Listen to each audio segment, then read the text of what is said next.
All right. Hey, welcome to Mac Geek Gab. For today's opening quick tip, it comes from Eric DSA in our Discord channel. And he says, not sure if this is new to iPadOS 16. Eric, it is. But if you slide up or swipe from the lower left corner of your iPad towards the upper right corner, it takes a screenshot.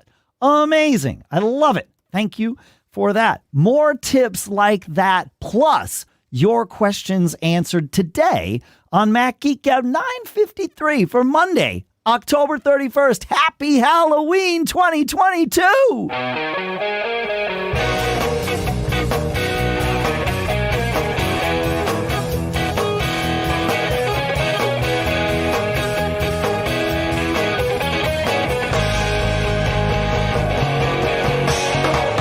Greetings, folks, and welcome to Mac Geek Gab, the show where you send in your tips like that, your questions, your cool stuff found. We answer your questions. We share your tips. We share your cool stuff found. We share some cool stuff found of our own. The goal being, we put it together into an agenda. And then the goal is for each of us, you, me, John, Pete when he's here, for all of us to learn at least 5 new things every single time we get together. Sponsors for this episode include Coda.io/MGG. Go there, sign up for free. It's this cool tool that brings everything together into one document for all your projects. It's shareable. We'll talk more about that a little bit later. And HelloFresh at HelloFresh.com/MGG65, where you can use code MGG65 to save 65% off plus free shipping. HelloFresh is amazing. We'll talk more about that in detail later, too. For now, here in Getting Chillier, Durham, New Hampshire, I'm Dave Hamilton. And here in Fairfield, Connecticut, this is John F. Braun. How goes it, Mr. John F. Braun? Staying warm. Staying alive. Staying alive. Sorry, I couldn't resist. It's just one of those days, I guess. I don't know where Pete is today. He's out flying, I guess. So, he's got to fly the airplane sometime. So, should we just dive into the quick tips, John? Let's go. All right, go. It's time for Dave. So we got one from Dave. Not me. Who says, not him. I recently had a need to merge a number of PDF files into a single PDF file. While I know I could use Preview to merge PDF files, it's a manual process of dragging the thumbnails from one file to the other, and I was looking for an automated solution. My Google Foo failed me, but I stumbled across the solution myself by checking out the right-click options in the Finder and thought I'd send this in. Here's how to do it. In the Finder, select all the PDF files that you want to merge. Then right-click and select Quick Actions, Create PDF. The resulting PDF file will be created with a version of the name of the first file. The Create PDF command can also be used to create a PDF file from other types of files, like PNG files. Once I knew about this, I found the Apple support page that explained how to use this feature. I never thought of using actions that way. I like And what bothers me is that it's hidden, is that if you right-click, you'll see quick actions, and then you'll see a few of them. Okay. When you right-click, but you actually have to click on quick actions to reveal this Create PDF thing. It doesn't show up with just a simple right-click. So I found that kind of annoying. Yeah. I wonder why they hide it like that. I mean, I do too. Yeah. Well, I guess it's something you'd want to advertise to people. Yeah, although I guess if Apple advertised everything, I don't know. I mean, there is like, information blindness, right? You present too many options and people will choose none of them. So I don't know. Nice find, Dave. Good stuff. All right. Now we have not Dave, but David, still not me, who says, I've been struggling to upload photos from my iPad Pro and an external drive for ages. And for whatever reason, the Photos app on the iPad won't allow this, even though I can see the drive and the photos in the Files app on iPadOS. However, in the new iCloud BETA Photos app in Safari, there is an upload link at the bottom. I clicked that and was able to select the files from my external drive, and it works. It even detects duplicates while it's uploading with my existing library. Yay! Hopefully, he says, this is a prelude to coming features in the Photos app on the iPad Pro. Yeah, that is kind of weird that there's that disconnect. And I suppose this is sort of a common theme with iPadOS, is that the iPad can do a lot, right? But you are limited by the barriers that Apple puts up, or that Apple doesn't take down, which I think is what's sort of happening in this case. Everything's sort of sandboxed except those things that aren't. And this is one of those things that still aren't unsandboxed. And so, yeah, but it's a weird thing. And this is where that frustration of sort of using the iPad in lieu of a laptop comes in, is things like this, where it's like, I can see it. You can see it. Why can't you just do the thing that would make sense to do? But it has to be built in as opposed to built out. And that's sort of the difference between the iPad and the Mac, I guess. I don't know. Or maybe I'm making it super confusing. But yeah, I like that idea of using iCloud, the iCloud Photos, web app in Safari to do it. That's smart. Nice find. Nice workaround. Nice hack, man. I like it. That is good. All right, you want to take us to Neil? Yeah.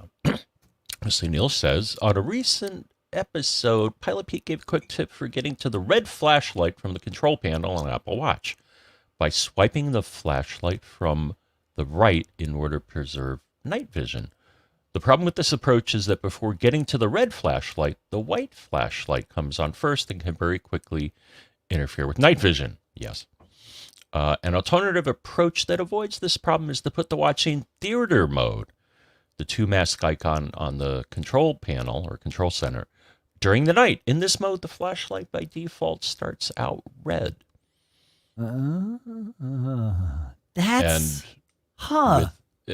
having a shiny new Apple Watch 8, Dave, I can verify that this indeed works.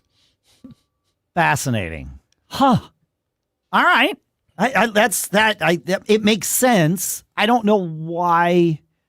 I mean, again, it's, I wish there was a way to say, please default the flashlight to, whatever I want. The one thing we didn't mention last week is that you can strobe the flashlight too. There's 3 options on the watch, right? There's just the white light.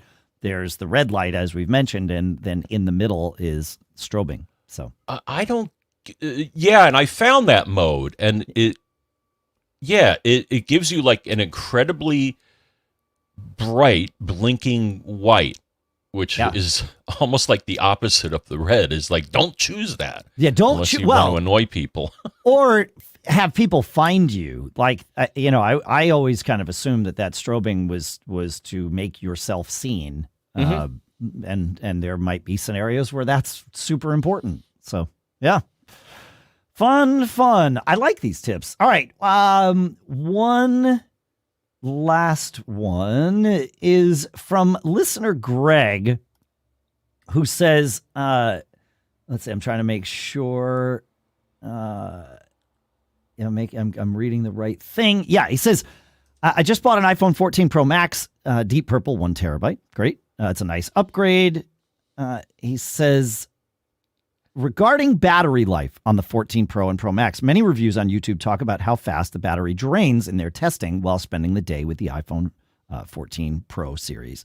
I saw the YouTube channel Max Tech's iPhone 14 Pro Max review, and he said he thinks the big reason is because of auto brightness, as the screen can go up to 2,000 nits, but only when auto brightness is enabled. He said that he made a shortcut to get to the auto brightness settings faster, so he can toggle it off to save battery power or to get to it faster when he may need the extra brightness when, say, being outside. He didn't say how he made the shortcut, but good news, Greg from LA figured it out by using some Google Foo to find the URL to open that setting much faster because it's kind of buried inside the settings app on the phone. Making this shortcut, he says, I figured it out on my own by using search shortcuts to find what I wanted. He attached a screenshot that showed this shortcut, and indeed he did. But really, it's very simple. You just have it launch a URL in the Shortcuts app, and the URL is this prefs root accessibility path display auto brightness thing. It makes a lot of sense when you see it. So good news, you get to see it, folks. It is in our show notes at macgeekgab.com. Not only do you get to see it, but you can just copy it right from there and paste it into your shortcut, so you don't have to worry about typing and getting things exactly right, because you do need to get things exactly right. So we will do that, and we will put that in the show notes. But yeah, good stuff, fun stuff, huh, John? Mm-hmm.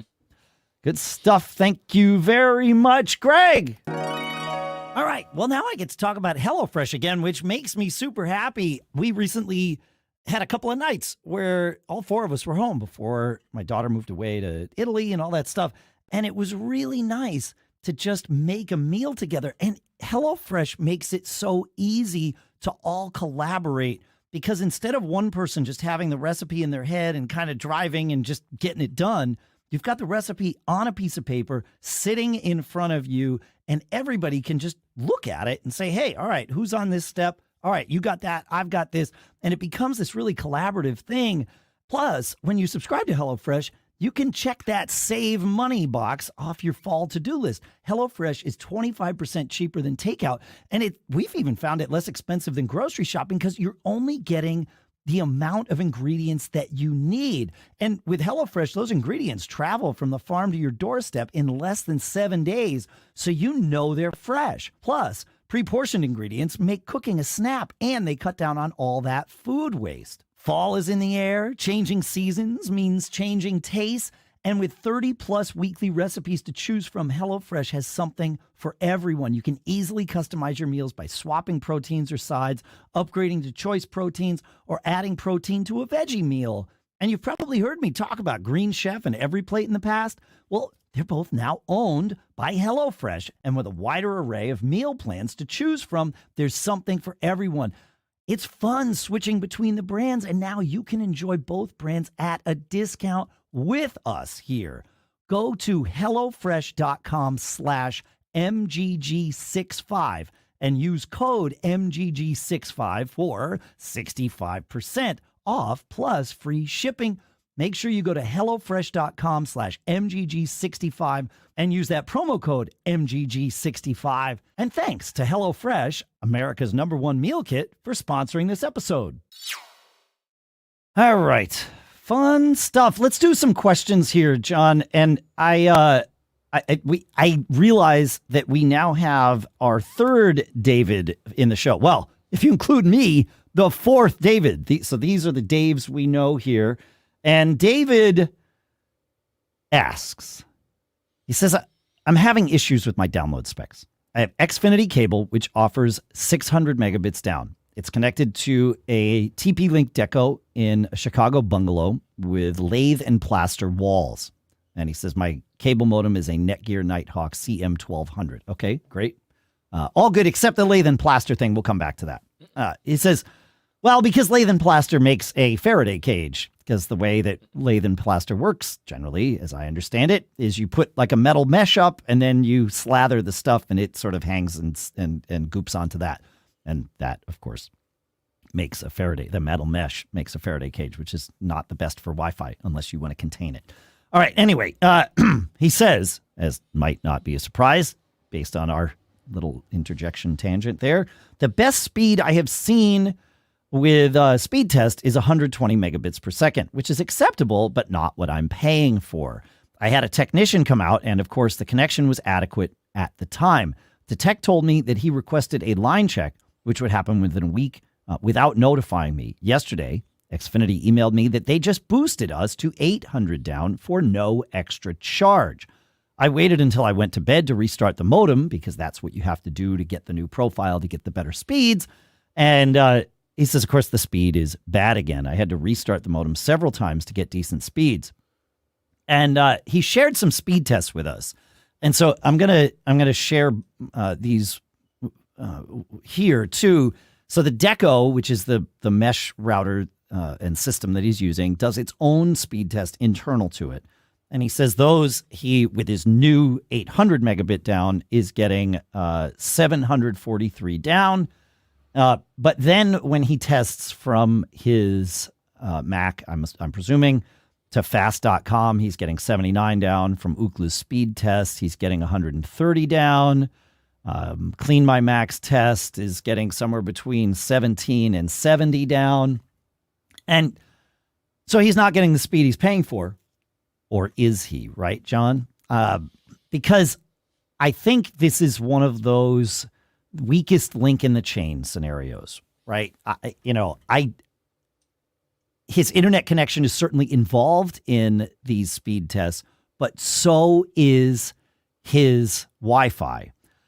And if you just want to test your internet connection, you have to do it with Ethernet because you have to take the other factors out. And in that particular, dwelling, Wi-Fi is going to be a huge factor. It's rarely have I seen Wi-Fi speeds beat about 500 megabits per second. I mean, I've certainly tested on Wi-Fi 6 up to, I've gotten like 900, but it's perfect scenario. Like, I create my own little bubble and I test it and it's like, oh yeah, that's amazing. But realistically, like in the house and stuff, if I see 450, that's friggin' amazing. But I'm not in a house with lath and plaster. I'm also not in a house that has neighbors right on top of it with other competing, congesting Wi-Fi networks. So you have to test separately. What do you have thoughts on this, John? Fortunately, the Eero does a test every day, and every now and then I'll look at that. So one thing, yes, I agree with you, is that you got to test it using Ethernet. The results that I get around the house with my current first-gen Eero, I usually get about 150. Okay. I'm paying for 200, so I'm okay with that.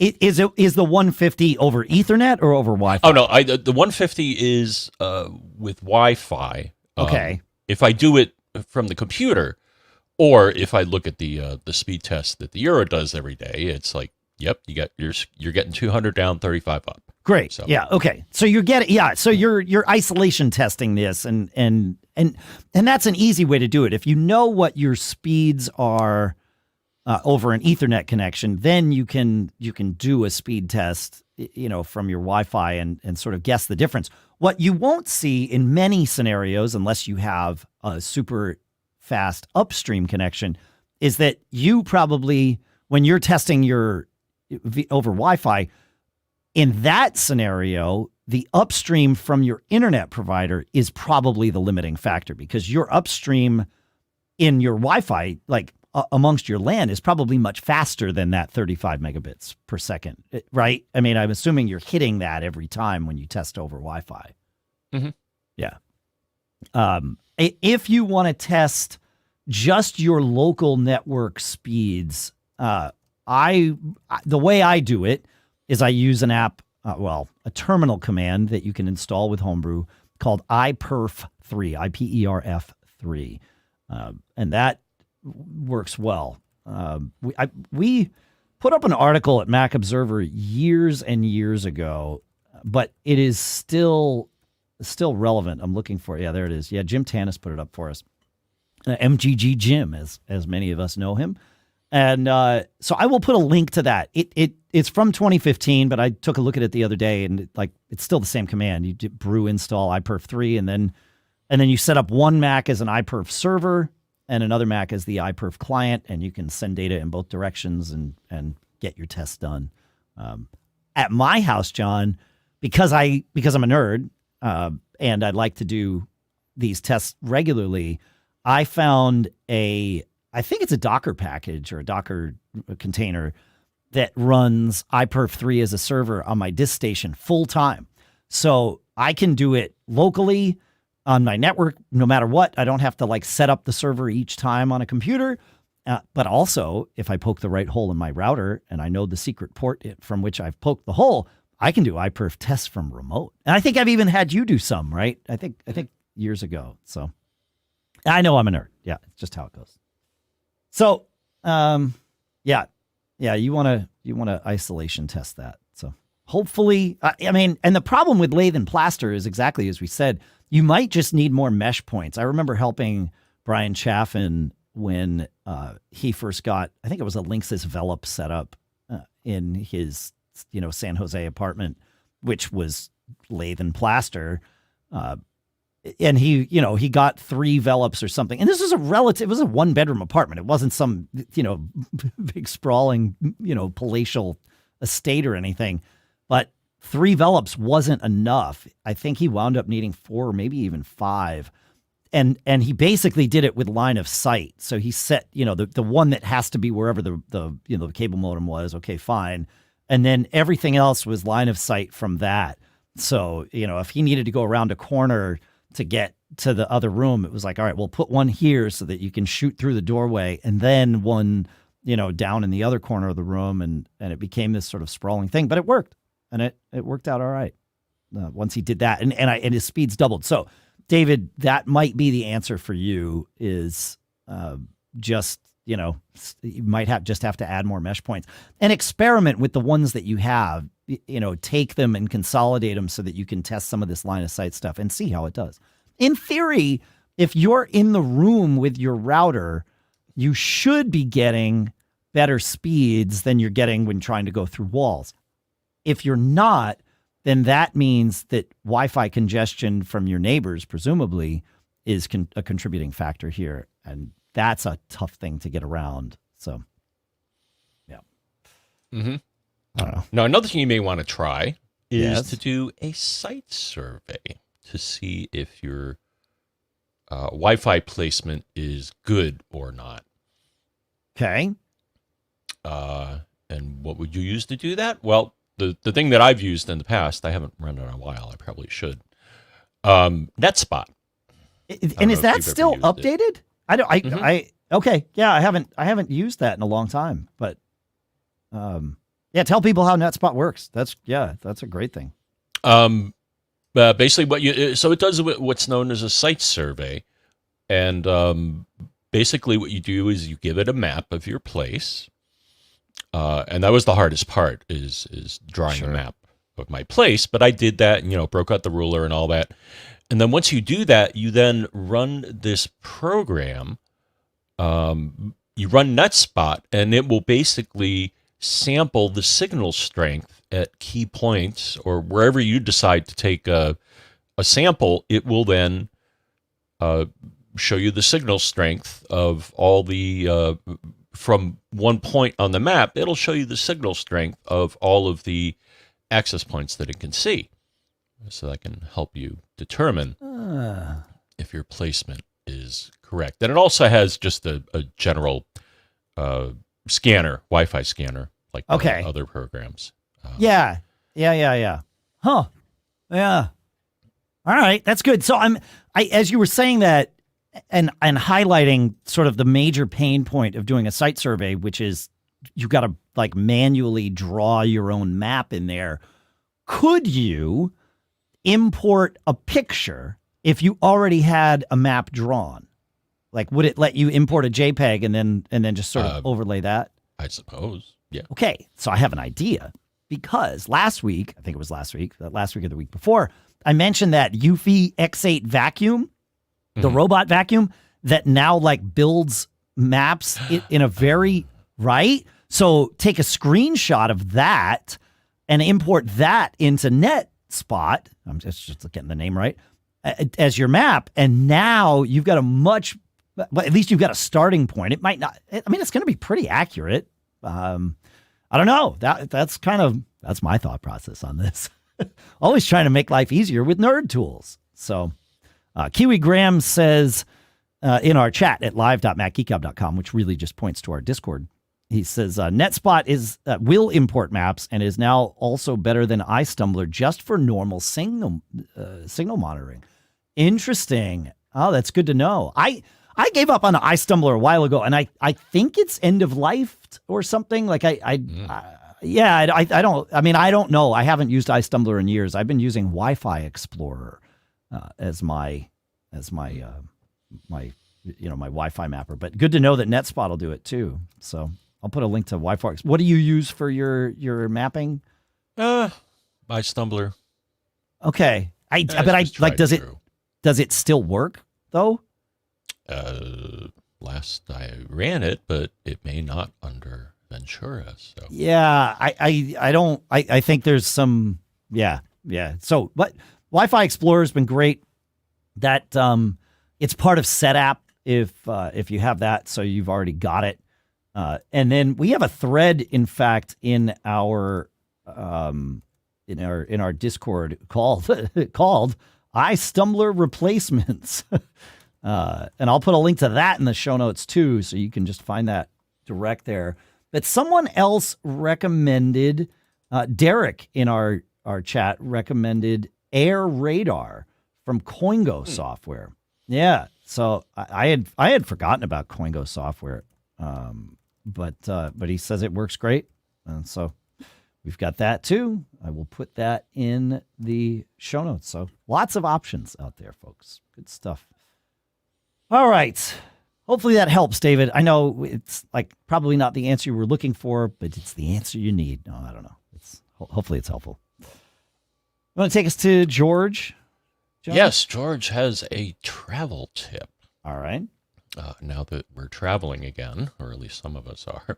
Yep. I'm just back from Japan and listening to the discussion about traveling light, episode 541, prompts me to share this.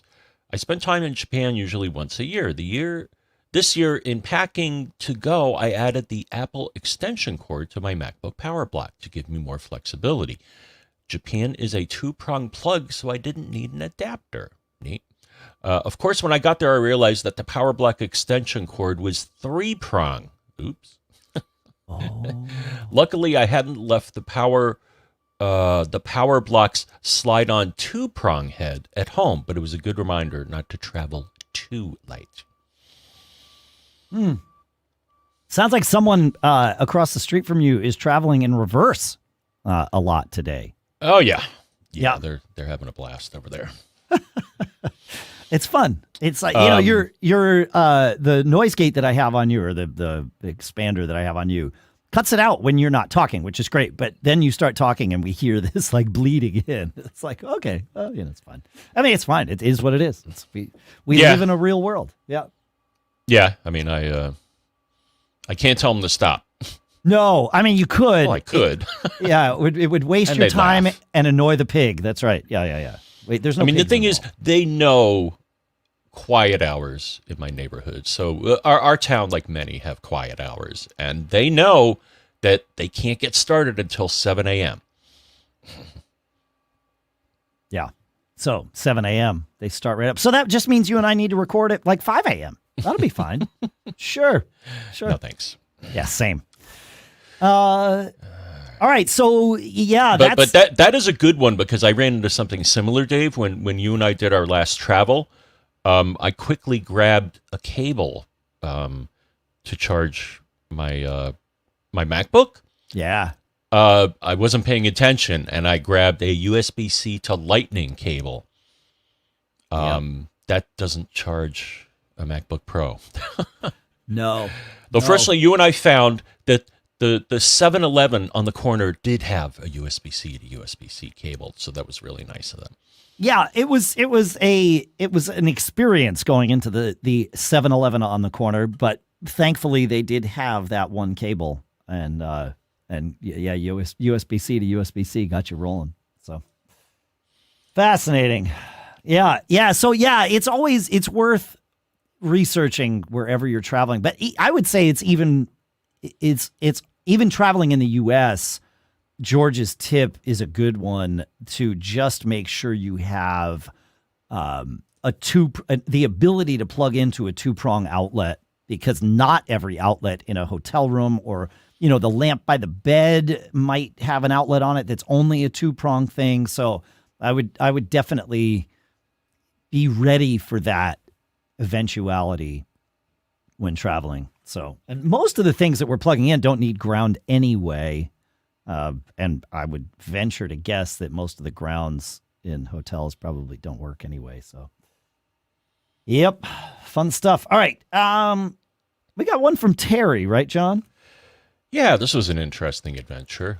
So Terry says, I'm going on a European trip, and in preparation, I took a photo of the credit cards I'm taking, my license, and my passport to leave with my husband. I was listening to episode 949 and did turn off Control Center to make my phone more secure on this trip. In tapping around on the lock screen to see what other trouble someone could find, I found that when I swipe to the camera, I or anyone with my phone can get to my photos. And there was a photo of my credit cards, license, and passport. Oops. What I did, of course, was to print out the photos and delete them from the phone app. But is there a way to secure my photos from mischievous peeps to keep people from getting the photos from the lock screen? As a side note, I was driving my Prius when you mentioned resetting the Subaru head by holding down the volume key. So I tried it on the Toyota, and it worked. Okay. Oh, that's good to know. So, yeah, that was when I was talking about CarPlay and needing to reset the head unit in the car to like get CarPlay to work. In the Subaru, you hold down the volume button until you see it reset, and evidently that is also true of Toyota. So thanks for that bonus tip, Terry. But yeah, let's circle back. So yeah, that was a good one, and I tried it too, and it's like, yeah, sure enough, tap on that, and I could see my photos. So I'm like, this is a problem, or is it, Dave? Yeah. Okay. Now, what's the workaround? Yeah. Well, there is a way to disable the camera that I found. So it's settings, screen time, content and privacy restrictions, allowed apps, and disable camera. And sure enough, doing that disabled the camera on the lock screen. So I thought that was the solution, but I really don't think it is. Okay. Yeah, because that disables the camera entirely, right? You just can't use the camera anymore. Okay. Yeah, so this will accomplish your goal. Yeah. Right. But yeah, right. I found, when I did that, it removed the camera app from my dock, and I'm like, oh, great, now what? Yeah, your phone just became a So phone. I had to search for the camera app and restore it to my desktop to get permanent access. But then Terry followed up with an amazing fact. Okay. So I found an interesting answer to my question when I was out to dinner with a friend. I handed her my phone and told her to swipe to the camera and look at my pictures. When she did this, she could not see the pictures. And I replicated this on her phone. So the phone must be scanning my face and allowing only me to see the pictures. It ends up not being a security flaw at all. It's a, quote, feature. Interesting. So that's neat. Okay. So my verifying the problem, it worked for me because it was my. So when you and I get together next, we'll have to try this. I'm sure it works the way that Terry said. Yeah. And that it must be, you doing a Face ID to permit access to that. Got it. All right. That makes sense. Yeah, that makes sense. Huh. Okay. I like it. This is good stuff. Yeah. I like it when things just work like that, but it's good to know that they're just working like that because, otherwise it gets, it gets fascinating, doesn't it? And that's what we do here. All right. Look, hey, have you checked out Coda yet? This is coda.io/MGG.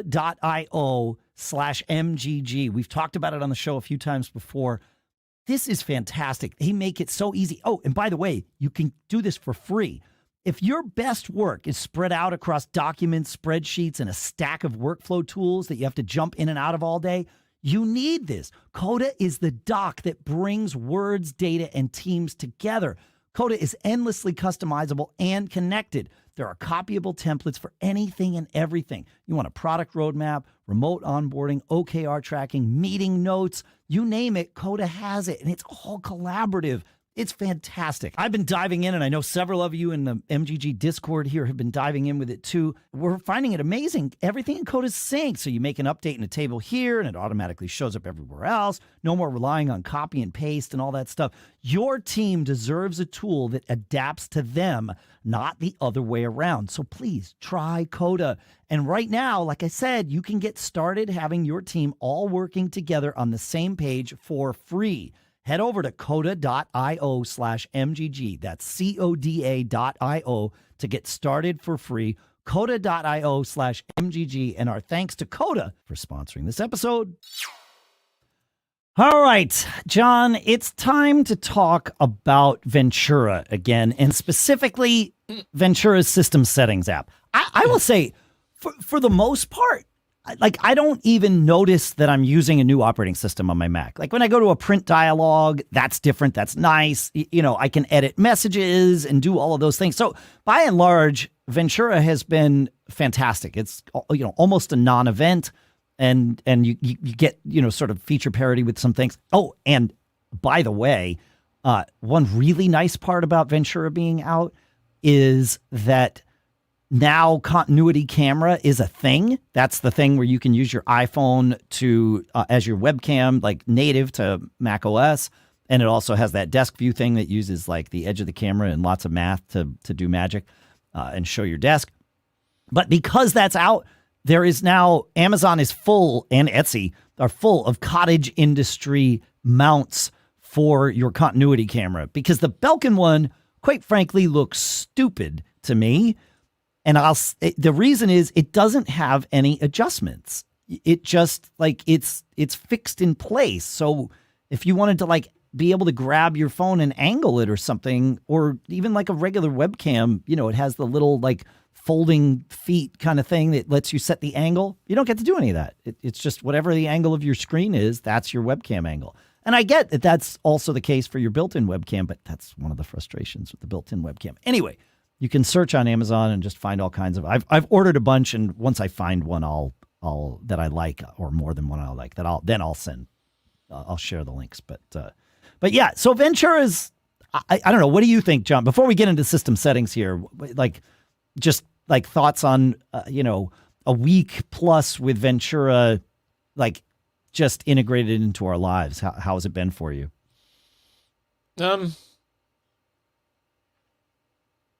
Not too traumatic. I mean, you know, Yeah. I like the you know, the new windowing, center stage, right? Stage Manager. Or stage manager. Center Sorry. Stage is the thing. No, this is Apple's fault. Stage Manager is the thing. Center Stage is the thing that lets you, that like focuses the camera just on your face, even if you move around. That's what that is. But so tell me about Stage Manager, because I haven't been able to wrap my head around this. How you like it, huh? It basically, yeah. So it throws windows of all the active apps on the left hand of the screen, and it takes up a little real estate. But when I want to switch to another app, it's I like it because it gives you some context, and that you can see what's happening in the app. You know, albeit a much smaller version. Sure. But that's kind of neat too, because you can see, you know, if somebody wants attention, or if something's moving, if you have a video rolling or something like that. So I like it for that. Huh? And which devices, which Macs are you using Stage Manager on? Just my MacBook Pro, because I have not yet upgraded this machine, nor do I think I want to. Yeah, I'm waiting for a little bit before I update the podcasting machine here too. That's just normal for us. Caution, normal conservative. Yeah, risk I mean, it's aversion. annoying Yeah. now, because now it's pestering me with the badge on the Of course. system preferences, and I can't figure out how to get rid of it. We actually had a question about that, and I don't know how to get rid of it. Wait a minute though. Mine is not pestering me with that badge. Ooh. Have you updated to Monterey 12.6.1 on that machine? That may be what the badge is about. It could be about Ventura. Don't get me wrong. But I'm just. This is on 12.6. That's why you have a badge. So you need to do the 12.6.1 update on that. Yeah. Yep. Which is good. Like, you know, and it's confusing because when you go in there, the Ventura gets top billing, and then if you like look down, you can see, there's 12.6.1. Other updates are available. Let's see. Okay, macOS Monterey 12.6.1. Okay, and Safari, a new version of Safari. Correct. Yeah, you get the new Safari and let me make sure I get the version number right. You get Safari 16.1 on your Monterey Mac, so which is cool. Okay, so maybe I will do that update. Yeah, do that one, yeah. But let's hold off on Ventura for our studio machines for a little bit. I think it'd probably be okay for you because your audio device just uses the default macOS drivers. Mine does not, so I kind of need to wait for that. Let's talk about system preferences. I have questions. I have rants. I am not happy. I went into networking. Well, I went into system settings not system preferences, system settings on Ventura. And I noticed a couple of things, John. The first thing that I noticed is that there is both a Wi-Fi and a network preference item. They're not even preference panes anymore, but I'm going to call them preference panes. Why is there both Wi-Fi and network? Because if I go into network, I can see Wi-Fi in there. But if I go into Wi-Fi, all I can see is Wi-Fi. What madness is this? What? Whose fault is this? Who puts things in two places? That's terrible user interface design. I mean, I know Synology does it a bunch in DSM. I'm used to it. I will adapt. But WTF? I mean, this is redonkulous. I don't know. I don't get it. I don't get it. I'm not happy about it. Yeah. As Brian Monroe points out in our chat at live.macgeekgab.com, that's what Microsoft likes to do. This is not Apple. Steve would not be happy about this. Would not have been permitted. He wouldn't have let this happen. Stupid. I don't mind the new paradigm. The implementation of the new paradigm is what I mind. It's stupid. Okay. Well, maybe Nick has some advice that could help you, Dave. Sure. Okay. Ready? Sure. I'm ready for my therapy, man. Yeah, Nick, help. So Nick says, in episode 952, you mentioned the new system settings in Ventura. It does take some getting used to, but just like in iOS, the search box is your friend. Type in whatever setting you're looking for, and the search results will show you the path to get there. So, okay. Well, he also says, so I noticed something as well. I agree with you about the buried time machine settings. I checked the box to show it in the menu bar so I can get to it easily. But here's something else, Dave, about Time Machine. Guess what they did? If you click on the Options button, so it's not obvious, so I'm not sure about this new layout either. But if you go to Time Machine and then click on Options, there's a backup frequency setting. Which they never had before. The thing is, I also use Time Machine Editor, and that still works. But if you want to dial it down, because the thing is, Time Machine typically runs every hour, and that may be a bit much. Yeah. So now I think they have it where you can do an hour, a day, a week. But anyways, you can set the frequency to something other than once every hour. Yeah, let me. I have screen shared to my machine downstairs just so we can do this. So yeah, you can set the backup frequency. Right, you're right. Manually, every hour, every day, or every week. I love that. That like on my laptop, every week is more than enough. I've been having trouble getting Time Machine to run consistently on my laptop. I don't know what that's about. I got to dig into that. But I do like the idea of it only running once a week. Okay. All right. So thanks. That there is. See, I'm excited about some of these changes. That's good. I'm about to go back down the deep dark hole here, though, because there's things I don't understand. The other day, I wasn't sure if my Mac was back to putting itself to sleep. It's not. That didn't change, but there were some symptoms that I saw that I thought, oh, well, maybe the installation of Ventura reset the fact that I had my Mac set to stay awake all the time because of all those Thunderbolt problems. I'm going to test it to see if those Thunderbolt problems are gone. The ones where if it goes to sleep, it wakes up, it doesn't quite see the Thunderbolt devices the right way, and you got to like unplug and reset and hold your mouth just right. It was simpler to just let my Mac stay awake all the time. So I went in, where? To Energy Saver. Is that where you would go, John, to find this setting? Probably. Sure, because you're a reasonable human. You're not insane. So, that's where you would go. Well, Energy Saver, John, has, on my machine, has 3 options. Put hard disks to sleep when possible, wake for network access, start up automatically after a power failure, and then presumably because I have a UPS plugged into it, via USB, a battery backup for those that didn't quite catch what a UPS is. I have a UPS options button, but that's it. I got 3 options there in Energy Saver. Not one of them relates to putting the Mac to sleep. How about you? On Energy Saver on your Mac there? You want to just check that for me? Confirm that I am not insane, although I feel like Apple's trying to drive me that way. Yep. So you're going to check Energy Saver there for me. While you're doing that, I figured, okay, maybe it's on lock screen. So did you check Energy Saver there, John? Well, I don't have it here. On your if Mac? I type in energy, it then highlights battery. Battery. Display, and it matches on displays. Look at that.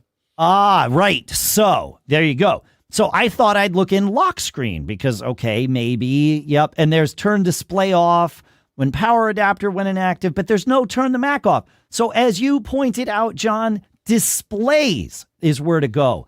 And not just displays, but displays advanced. And there are, count them, 4 options in displays advanced. The first 3 have to do with link to Mac or iPad. So this is the whole, push your Mac through the side of the screen and get the other Mac. I turned that off because I don't want to be controlling the computer on a different floor of the building here. So I turned that off, and I was okay with that. But the bottom one sits alone on an island. And what's the name of the category that it's in? Energy. Why is this in displays? Because the option is prevent automatic sleeping when the display is off. I feel like we've prioritized the wrong word in that. They're saying prevent automatic sleeping when the display is off, and therefore displays is where they chose to put this. This is madness, folks. It needs to be an energy saver because what's it doing? Saving or not saving energy. But Mac Sleep isn't really display sleep these days. KiwiGram said that in our chat room here. He says Mac Sleep is really display sleep these days. That is incorrect. If your Mac, like putting the display to sleep is great, but there is a separate Mac Sleep, and that was the whole thing with that Thunderbolt problem. Like it does put the Mac to sleep or not. And why is this buried here? I just don't. Apple, what are you doing to me? Why are you doing this to me? I feel like they've targeted me, John. I'm not happy about it. We've got one last thing about Ventura settings that might maybe help some of us, John. Maybe the voice of reason. So Tony says, interesting. Tony moved from Osaka to Mexico. He used to be Tony in Osaka. Now he's Tony in Querétaro. I don't know how to pronounce that. I think that's right. Querétaro. Thank you, John. All right. Yeah, you're right. Well, there's that accent over the E. But anyways, listening to Mac Geek Gab 952 and installing Ventura simultaneously. It's dangerous. A more familiar view of system settings can be found in System Settings, Menu Bar, View.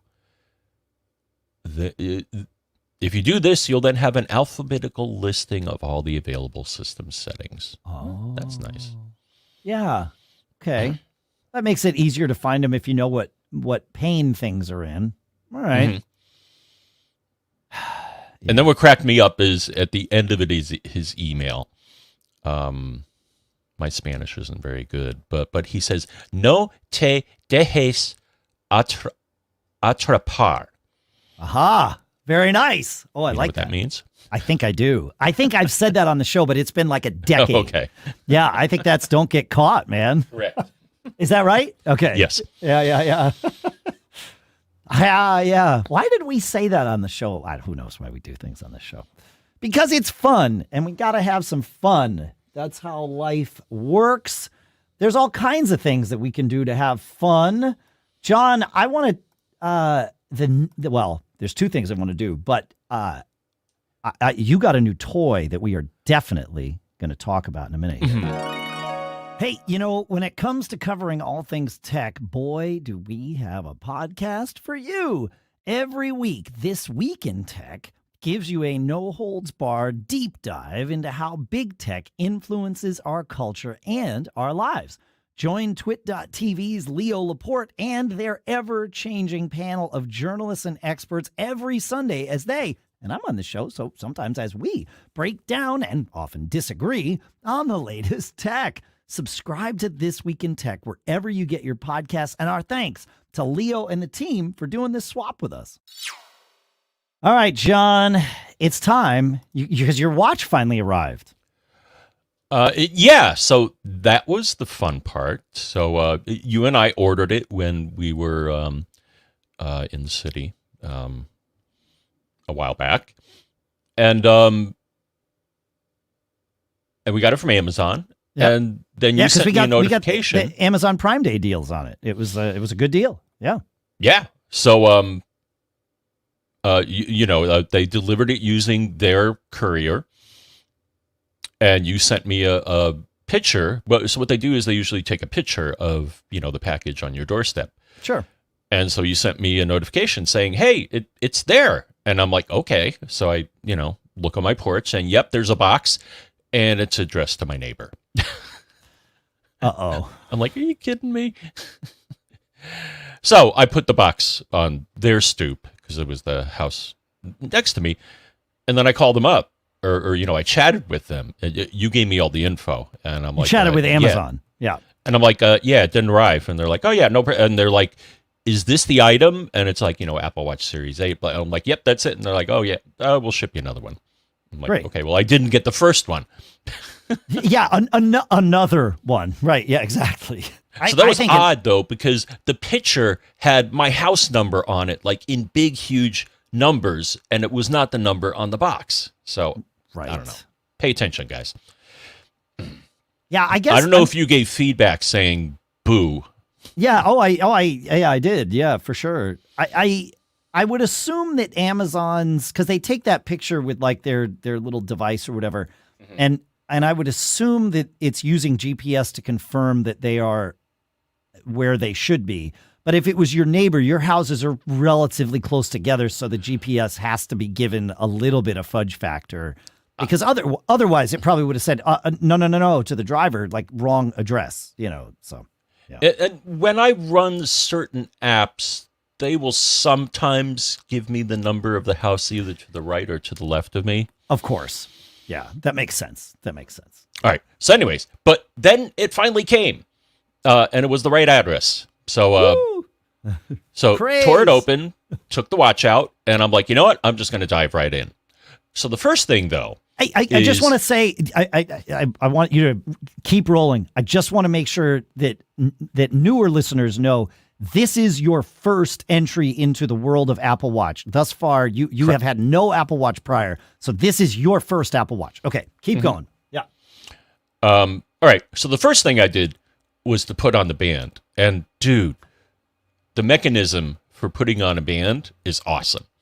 It makes it fun, doesn't it? Like it makes. Well, I'm just like, you know what? I think I could figure this out, and I just snapped it in, and it just clicked, and it's like, and then I put it on. The fit is perfect. It's actually better than my other watch. Amazing. Yeah, it makes having multiple bands easy and fun, which is something I never would do with my other watches. Now, here the interesting part is, as with many toys, if you have to force something, don't do it, because I was like, oh, how do I remove it?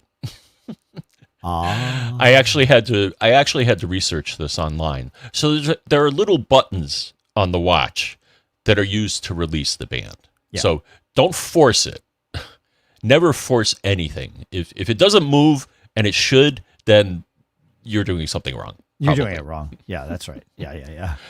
All right. So the setup was real easy. The watch, it's like a lot of other things. So it came up and it said, yeah, you put a phone near me. I'm like, okay.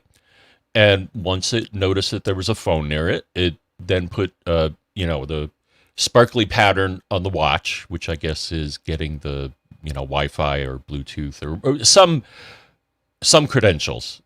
And, yes. And then there it goes.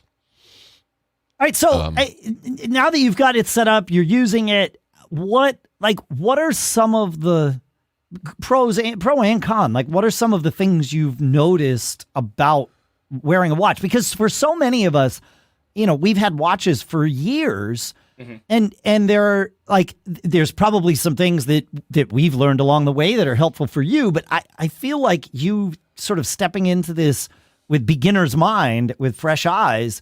You're going to notice some things that the rest of us overlook. The one thing that I thought was kind of weird. So the first thing that I wanted to try was, I went out and about and just used it as a watch. Sure. But here's the first thing I tried.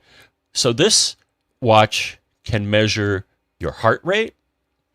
It can do EKG or ECG or ECG, yeah. Right.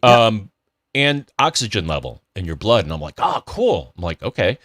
Well, let me run the apps to do that. And so I look on the watch. Learning how to do an app view is to press the button, not the crown. And I'm like, where's the app for this? And it's like, oh, well, I then looked online for guidance, so I couldn't figure it out. And they're like, oh, yeah, you may want to get the watch app.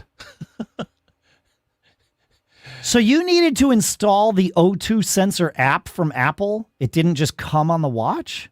No. The app, none of the apps appeared. I had to run something on my phone in order to enable the app to appear on the watch. So that was kind of weird. It is weird. Yeah. But they all work. It's really nice. The other reflection is that it didn't come with a bunch of watch faces. And it looks like what's happening is that the phone over time populates certain data on the watch without really telling you that it's doing it. Yes. That was going to be one piece of advice I had for you was I find it maddening that when I go into, I also find it maddening that updating to iOS 16.1 on my iPhone removed or defaulted to the show only 4 suggestions when you search instead of the show more, which is show 8. So I just had to turn that on because I just updated to 16.1. But if you go into the Watch app, and I believe you go, yes. So go to the Watch app and go to General. Mm-hmm. Automatic app install is, I believe, on by default. And quite frankly, I can't deal with my watch being super cluttered with apps that I'm never going to use on my watch. So I have that turned off now. And it always drives me crazy when it winds up getting turned back on. So that's one piece of advice. Again, we're all different humans. Some of you may love having automatic app install, and I get it. I install too many things on my phone for that to be a realistic world to live in. If I want something on my watch, I'll happily just, tell it to put it there. And you would do that then by going into settings, and I believe it's, if it just scroll down to the watch, or go into the Apple Watch app and scroll down to the bottom, and you'll see the apps that are on your watch that you can remove and the apps that aren't on your watch that you can install. So, yeah. Anyway. The other thing that I learned is that I want fewer notifications. Yes. So like, for example, Yes. running on my computer, I get so I have Apple News. So I'll get Apple News alerts, but then it also sent that alert to the watch. Yeah. To me, that's too annoying. I don't Okay. need to know that piece of information on the watch. Yep. Yep. So did you just go into watch on your phone, watch and the watch app and then notifications and then just go set individual? Yeah, because it'll mirror alerts from your phone by default for everything, and you can start to turn those off if you. Yeah. Okay. So you just like turned it off for news or whatever. Is that right? Yeah. Yeah. All right. Yeah. Good stuff. I had to, and then what I usually do with my phone, so I decided to try this when I was out and about. So one nice thing is that it transferred over one app that I used called StowCard, which lets you store your loyalty cards. Okay. Sure. And will display the barcode. And I'm like, you know what? Let me see if I can use my watch to both let them scan for stores that scan it, like our grocery store. Let me do that. Let me display the barcode and then do Apple Pay with the watch. And that worked great too. I had to go through the setup process with the watch in that, I had to enter the CCV for all my cards over again. And I was like, what a pain in the neck. Yes. Yes. I'm sorry. Here's the other thing I noticed. The wallet initially. Yeah. So this is the thing that stuck in my mind about transferring over stuff. When I added my cards to the wallet and then I went to the wallet on the watch, only my cards were there. I'm like, well, where's my other stuff? Oh, right. Eventually it transferred it over. Yeah, so that was kind of weird too. Is again, things are starting to appear on the watch that weren't there when I initially set it up. They're also coming to take you away, haha. Although fire truck. I know, yeah, based on how it's been today, I think they're coming to take me away. One thing to be aware of is that when you put your cards on your watch, the same as when you put them on your phone, they get a different number. So, there's the number that's on your card, and then the one that's on your phone that your phone advertises to, kiosks is a different number, but still yours. And the one on your watch is yet another different number.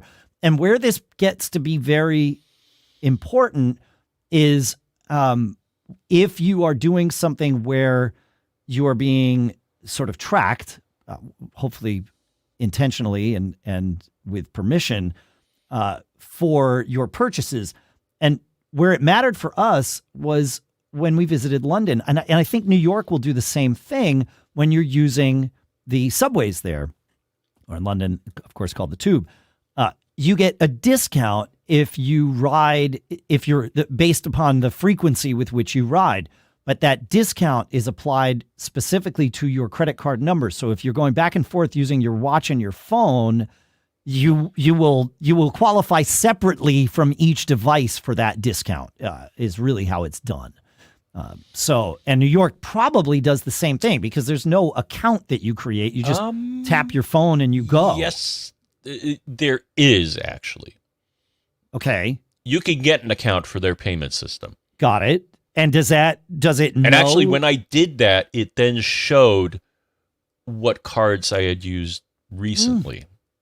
All right. Like it had my Amex in there, which is the card that I have set up as my travel card, and it showed up. So you could get is it OMNY? Okay. All right. So just be aware, there might be some places where it matters. It seems like in the New York subways. But you are right, because it depends on the credit card vendor. So, for example, I bought something with my watch on my Citi card, or one of my Citi cards. Okay. When I looked on my phone, the transaction did not appear there. But when I bought something using my watch and my Amex, it did appear on the phone. So I think it's really up to the bank. Yeah. The bank, how they handle if they. It was just funny that it didn't see that the watch app or the iOS app didn't see the transaction for one card, but it did for another. Got it. Yeah. Cool. Yeah. So just be aware that numbers are different. It may or may not matter. And the Yeah, and the other thing I learned, and it was funny because one of the stores I went to, I tried using my watch to pay, and she's like, do it face down. That helped. Yes. Yeah. You have to twist your wrist. I will recommend not using your watch for boarding passes when getting on airplanes. Mm-hmm. It has not been it's been a disaster every time. It's like, you got to hold your wrist at a weird angle, or it needs to be a certain distance from the camera that's scanning it. And it's still much easier to use my phone when getting on airplanes. So I share that here. Yep. What else is neat? Well, folks, if something else comes to mind, please share. But folks, send in your tips for everything, but specifically your watch tips to feedback@macgeekgab.com. We'd love to hear from you. I think you said feedback@macgeekgab.com. I said feedback@macgeekgab.com. And except some of you get to use a different email address, and that email address is premium@macgeekgab.com. And I want to take a minute to thank the premium subscribers that we know about, because we don't get to know about all of you. But those of you that have subscribed at macgeekgab.com/premium, I want to take a minute to thank everybody whose contributions have come in recently. So Joe from Ventura, $50, thank you. Dominic from Luxembourg, $25. Jeff from Chesterton, $10. Bill from Duxbury, $10. Michael from Wake Forest, $25. James from Melville and Joseph from Marietta, each with $10. Thank you to everybody. Charles from Kobe, $25. Gary from McKees Rocks, $25. Stephen from Plainfield, $10. Valentine from Shenley with $100. Thank you. Nick from Mount Clemens with $10. Thomas from Chicago. Ken from somewhere. Kieran from St. George's Basin. Chris from Nailsworth Stroud. Steve from Santa Fe. And Laura from Spoken Valley, each with $25. Thank you. Barbara J. from Hanahan with $30, as well as D. from Kansas City. And Charles from Mechanicsburg. James from Charlotte, each with $25. Ken from North Las Vegas with $10. And Richard from Salem with $50. Thanks to everyone who contributes to our premium. It really does make a difference here. We super appreciate it. We have, as we mentioned, we are experimenting with integrating Apple Podcast subscriptions here. I'm not convinced that this is a good experiment. I'm really curious to hear from all of you. Apple Podcasts operates under a very different sort of mindset than what we do here, which, what we do here, we never had a name for it, but in the podcasting world in general, what we do here and what we've been doing for over a decade is what's called value for value, where we put out the show, and if you choose to send us something, the amount is up to you. And even and zero is acceptable. It's all totally fine. With Apple, we have to set fixed pricing, and we have to give something, and I'm just not convinced that this is it's a good fit for us, but we're trying it. We're experimenting. Ralph asks, I'm a premium listener, and I also use the Apple Podcasts app, but it's asking me to subscribe now via Apple Podcasts, but I already subscribe on a biannual plan at macgeekgab.com/premium. Can I still use the Apple Podcasts app? And yes, the answer is yes, absolutely.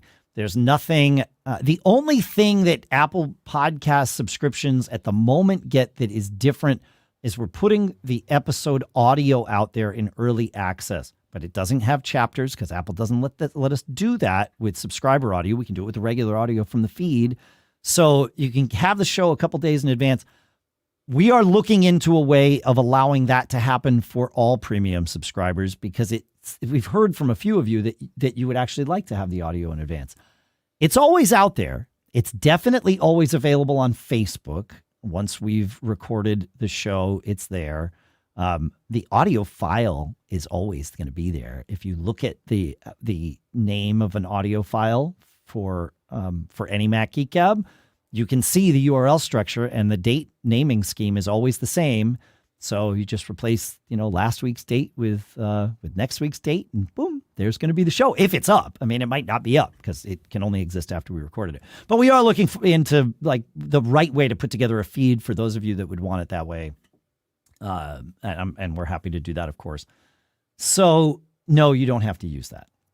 We are getting quite a bit through Fountain, which is the sort of podcasting value for value paradigm where you use the Bitcoin Lightning Network to send us notes. And we very much appreciate all the contributions that we're getting there. Val60 sent us a nice little boostagram thanking Lucas for getting everything rolling. Yeah, absolutely. He made it happen. I just sort of guided the project, but he did the grunt work of figuring out how to get all the Docker containers talking to each other and set up in the first place, and talking to the Lightning Network, which meant talking to the Bitcoin network. We have a full Bitcoin node running here in the office. It's crazy, but it's fun. So yeah, please, if you're using it that way, let us know. We'd love to hear from you. And you can send us a boostagram, or you send us an email. So premium@macgeekgab.com. Everybody that contributes in whatever way you contribute, if you consider yourself a premium subscriber, thank you. You are a premium subscriber. It's just how it works. Everybody gets to use premium@macgeekgab.com. That's for anybody who contributes in any way that you think makes you a premium subscriber. This is a self-defined thing. It's not up to us to define it. It's up to you. So whatever frequency you choose, whatever amount you choose, whatever method you choose to contribute. We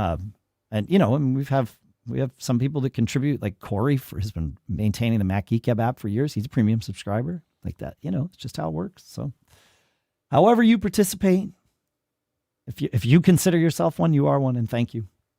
All right. Where are we here, John? Oh, I think, do you have anything to add to any of that before we move on? Thank you for your support. There it is. Yeah, perfect. We are short on time, but I did want to share a couple of things. And John, this first one might be of great interest to you. Listener Ed wrote in, sort of chiming in on our discussion about MagSafe chargers and the 3-in-1 chargers that we've been finding. I talked about the one that I got from 12 South. I also talked about the one that I got from Belkin. And Pete mentioned the one that he found, sort of the off-brand one that he found on Amazon. And the one difference between Pete's, $40 one and the $100 and $150 ones that I found is the light on Pete's inexpensive one stays on all night. And that's no bueno. Well, to the rescue comes listener Ed with this fantastic magnetic charger. My guess is they don't have the MagSafe approval from Apple, because that would add like $50 to the cost, and it's only $40. I bought one of these for Lisa because she saw all the ones that we were using in the house, and Sky took one to Italy with her, so Lisa couldn't commandeer that one. But she's like, oh, wait, I want that. And this one that Ed found is $40. It's a 3-way charger, meaning it'll charge your phone with, the MagSafe connector. Your Apple Watch sits on the back. It can charge your AirPods. It's got a Qi pad on the bottom of it. If you want to charge your AirPods, you can. But it is tiny. It takes up like less room on your desk than a phone would. And it has a button on it, John, that lets you turn the light off. And it is off. It's not like on dim or anything. No, man. It is off. And it's $40 on Amazon. So it's linked from the show notes. It's from the Pilita store. Pilita is the brand name showing up on Amazon. But just go to the thing. I bought this. I did a risky thing, John. Among other things, I bought this as an anniversary present because Lisa and I last Monday celebrated our 24th wedding anniversary. And I think she might like this better than the bracelet that I got her. So, there you go. I had to get the bracelet, though, because the stones for the 24th were tanzanite, and she likes tanzanite, and the color is lavender. So I, sort of found that. Technically, the 24th anniversary is the music anniversary, or the musical instrument anniversary. Every other anniversary gift I've gotten has to do with music, including for our 20th, which is the platinum, I think, anniversary. I got her a platinum Elvis Presley record because Elvis, as John knows, walked Lisa down the aisle at our wedding, or at least someone who approximated Elvis. So yeah. Anyway, so that's one introduction to cool stuff found. Do you have any cool stuff found to report, John? We should do a bunch of cool stuff found next week. I've got a ton in the queue here. So I will, while you're thinking, I will note that Michael, the author of the Shoot app that we mentioned last week that lets you use your iPhone as a camera with your Mac, separate from continuity camera. I said it would be great to use Shoot alongside Reincubate's Camo so you could have multiple cameras going. Guess what? Michael tells me that Shoot already does multicam. So if you have multiple iPhones, boom, you can use them. And yeah, so thank you for sharing that with us, Michael. Good stuff. You got anything for today, John? Or I actually ordered Apple's dual charger. Ah, okay. All right. Yeah, it's not cheap, but nope. The one reflection I have is the charger that comes with the watch doesn't really instill a feeling of confidence in that I'm like, wow, this thing's really cheap. Yeah. Yeah, it's just sort of how it is. Yeah. All right, well, we'll keep that on the list. Let us know next week after it arrives how you think of it. You didn't get it yet, did you, the Apple one? I ordered it yesterday. So okay. It's on the way. It's on the way. Yeah, of course. All right, we'll talk about that next week. That's great. Yeah, we'll do a lot of cool stuff found next week. I think that's going to be important for us. So, all right. Thanks for hanging out with us, folks. Make sure you go check out Pilot Pete's new aviation podcast. So there I was. A great big thanks to CacheFly for providing all the bandwidth to get the show from us to you. A great big thanks to all of you for listening and subscribing and telling people about the show. It makes a huge difference. Please, please, please, reviews. We want your reviews. Go to macgeekup.com/reviews. Or you can just go to Apple Podcasts and review us there. We would love to have your reviews. And if you've done a review in the past and it's been more than 6 months, you can add a little update to it, and then that counts as a new review, and that helps. It's good. I like it. Thank you. Make sure to check out our sponsors, macgeekup.com/sponsors. We keep all those links up to date, but also coda.io/MGG and HelloFresh.com/MGG65. All right, that's it. Another one in the can. I hope. We recorded this, right? Uh-oh. John, do you have anything to say to them? Yes, I do. And what I have to say is don't get caught. Made on a Mac. Happy Halloween, everybody. See you next week.